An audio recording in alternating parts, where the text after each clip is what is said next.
হাড় কাঁপানো শীতে কাঁপছে সিরাজগঞ্জ সহ উত্তরের জেলাগুলো।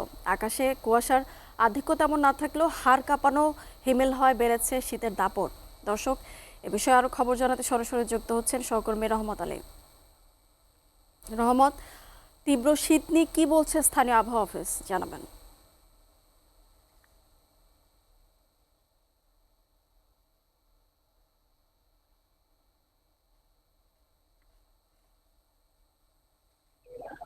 হ্যালো।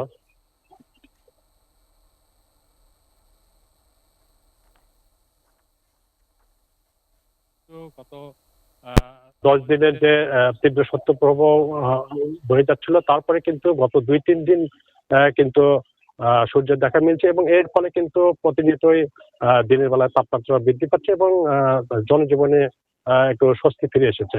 তবে এখানে একটু কথা বলে রাখি, সেটা হলো যে দিনে সূর্যের আলো দেখা গেলেও এবং তাপমাত্রা প্রতিদিন বৃদ্ধি পেলেও সন্ধ্যার পর থেকে গভীর রাতে পরের দিন সকাল পর্যন্ত কিন্তু শীতল হওয়া কিন্তু আবহাওয়া অব্যাহত হয়েছে, যার ফলে কিন্তু মানুষ এখনো পুরোপুরি শৈত্যপ্রবাহ থেকে নীরব হয়েছে বা পরিত্রাণ পেয়েছে তা কিন্তু নয়।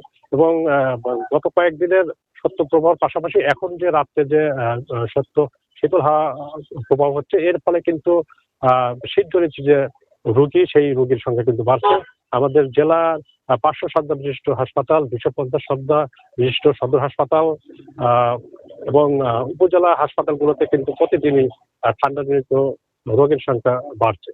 চিকিৎসকরা জানাচ্ছেন যে আসল শয্যার সংখ্যা কম হলেও চিকিৎসা ব্যাহত হচ্ছে না, চিকিৎসা তারা ঠিক মতো দিয়ে যাচ্ছে। চিকিৎসা দেওয়ার পাশাপাশি তারা যেটা জানিয়েছে যে এই প্রাকৃতিক দুর্যোগ শৈত্যকালে রোগ প্রতিরোধে ঠান্ডা পচাবাসী খাবার পরিহার করতে হবে এবং অতিরিক্ত গরম কাপড় পরিধান করে কিন্তু সতর্ক থাকতে হবে এবং একেবারে প্রয়োজন ছাড়া তারা ঘর হতে বের হওয়ার জন্য নিশ্চিত করেছে। আর এদিকে আবহাওয়া অফিসের সাথে আমাদের কথা হয়েছে, জেলায় 2টা আবহাওয়া অফিস